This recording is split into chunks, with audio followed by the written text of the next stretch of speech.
Bien, alors ici, nous déterminons la primitive qui s'annule en 1 de la fonction f définie sur grand R par f de x égale 3x au carré plus 5x moins 1. Alors la formule qui va être utilisée, c'est que si vous avez une fonction qui a pour expression x puissance n avec n un nombre entier strictement positif, et bien une expression de sa primitive c'est 1 sur n plus 1 x puissance n plus 1. Donc vous voyez que si on dérive x puissance n plus 1, on va avoir n plus 1 fois x puissance n.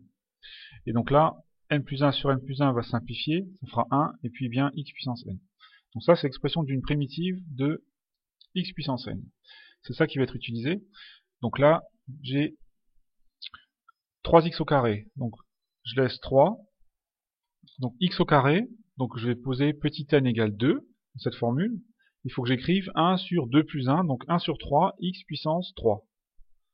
Donc 3 fois, donc 1 tiers x puissance 3, plus 5x, donc plus 5, et x, donc x on a x puissance 1, n égale 1 ici, je remplace 1 sur, donc 1 plus 1, 2, 1 demi x puissance 2, donc 5 fois 1 demi x puissance 2, moins, alors c'est un peu plus classique, 1, ben il faut dériver x pour obtenir 1.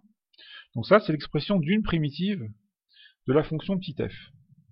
Je simplifie un peu, ça me fait x puissance 3 plus 5 demi de x au carré moins x. Donc ça c'est l'expression d'une primitive. Maintenant si je veux l'ensemble des primitives, donc l'ensemble des primitives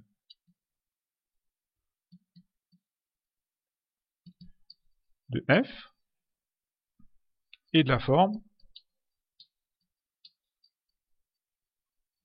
donc cette expression auquel il faut rajouter un réel. Donc c'est de la forme x puissance 3 plus 5 demi de x au carré moins x plus un réel que je note k, voilà, et je précise, je marque au-dessus, k appartient à grand R, k est un nombre réel. Par exemple, on peut avoir x puissance 3 plus 5 demi de x au carré moins x plus 1 plus 2 plus 3 moins 4, etc. À chaque fois qu'on va dériver cette expression, on va obtenir petit f. Donc ça c'est bien l'ensemble des primitives. Maintenant, dans cet ensemble, on en cherche une précisément. On veut la primitive, vous voyez, il n'y en a qu'une, qui s'annule en 1. Donc on va, notons grand F, la primitive recherchée. Voilà. Alors pourquoi on fait ça? Puisque, pour écrire plus simplement, que l'on veut, on souhaite grand F de 1 égale 0. D'accord? La primitive qui s'annule en 1, ça veut dire que elle s'annule, elle fait 0 pour x égale 1. Donc je vais remplacer 1 dans l'expression en haut, et je vais pouvoir déterminer le réel k. Donc f de 1 égale 0 équivaut à, donc je remplace x par 1 ici, donc 1 au cube, plus 5 demi fois 1 au carré, moins 1, plus k, égale 0. Ça équivaut à, donc 1 au cube moins 1, ça simplifie. Ici j'ai 5 demi, donc 5 demi plus k égale 0. Je marque immédiatement k égale moins 5 demi.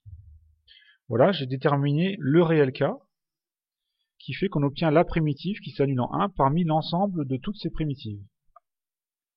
Voilà, donc on peut écrire l'expression de la primitive grand F.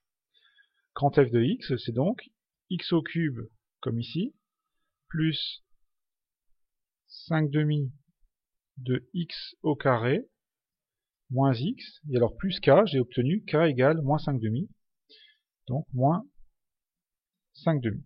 Voilà, ici j'ai l'expression de la primitive recherchée, c'est celle, dans cet ensemble de primitives, c'est celle qui s'annule en 1.